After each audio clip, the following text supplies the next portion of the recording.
who do you think now, as we sit today, will be Donald Trump's opponent in the November election?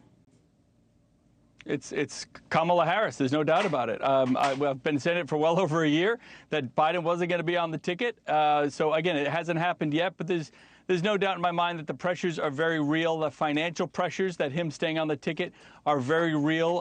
They're showing, my understanding is, when leadership, when Pelosi and Schumer and Obama are clearly saying that he has to leave, once leadership goes, there's no chance of winning at that point, because America is seeing a completely fractured party, completely in disarray. They can't come back to a point of, oh, no, we're with you now. It's completely fractured, and the only alternative for Biden is to get off. And again, he will. I think it'll happen in the next week or so. It has to happen very soon, probably Thursday, maybe Sunday, something like that. They're going to have time to kind of structure it. What will be interesting is who's her vice presidential pick, right? Maybe Josh Shapiro, Pennsylvania, someone like that? I think that's exactly right. I think Josh or Andy Beshear in Kentucky, a governor, an East Coast governor, Democrat leadership, CEO, someone that brings leadership type of public sector experience that she does not have, right? She's never been a CEO. She's never really run anything.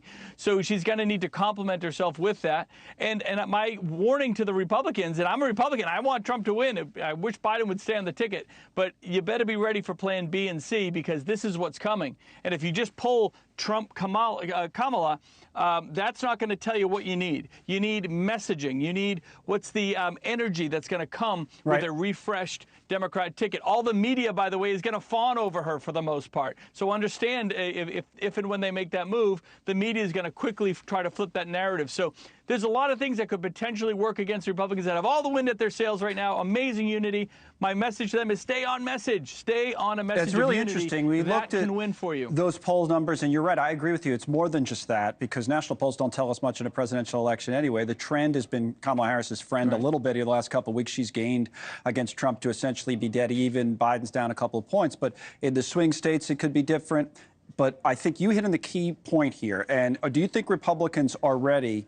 Because if you think about it from a Democrat's point of view, it's probably what you're doing. They want change. Some Republicans want change, but the point is they want change. And when they see change, that energy level goes up. And your fear is Republicans maybe aren't ready for that.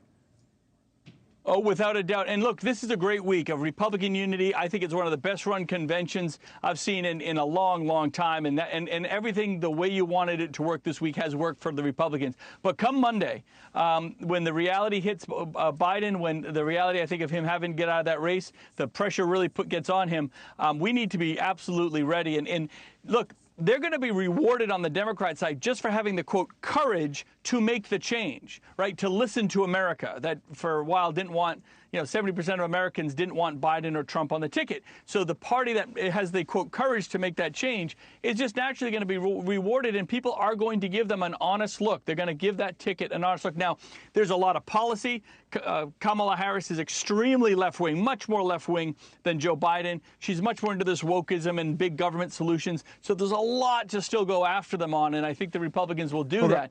But believe me, I do believe that change is coming. The last 100 days of this election is going to be absolutely wild. Should it start tonight then, Governor, with President Trump's speech? And if so, how? We keep hearing about a different Trump, the talk about unity after the assassination attempt. Should what you're talking about start tonight, and how does he do it?